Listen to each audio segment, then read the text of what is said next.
Rruga Mara Ugrinova në Gostivar tani më duket krejtësisht ndryshe nga ajo që ishte. Kryetari i komunës së Gostivarit Valbon Limani ka promovuar asfaltimin e kësaj rruge, e cila është një nga disa projekte të mbi infrastrukturën rrugore që po realizohen kohët e fundit në Gostivar.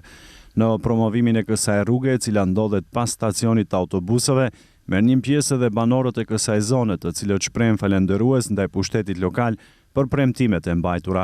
Kryetari Limani tha se rruga asfaltuar ka gjatësi prej 350 metra, ndërsa kostoja financiare së njëjtës të arrin në 4.9 milion denar. Dolëm këtu pas përfundimit të punimeve në rrugën Mara Ugrinova në gjatësi prej 350 metrave, projekti i cili kushtoi diku afër 4.9 milion denar.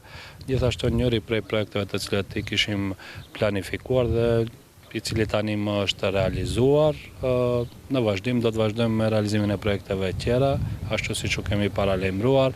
Besoj që ky projekt do t'i ndihmojë shumë kësaj pjese, kemi edhe banesa kolektive me të cilën do t'u lehtësojmë lëvizjen qytetarëve tanë dhe gjithashtu në të njëjtën kohë të dëgjojmë edhe kërkesa tjera të cilat i kanë banorët e kësaj ane. Sa u takon dy projekteve të tjera të paralajmëruara, gjithsesi rruga Beliçica dhe bulevardi kryesor i qytetit, punimet do të fillojnë këto ditë, tha kryetari Limani.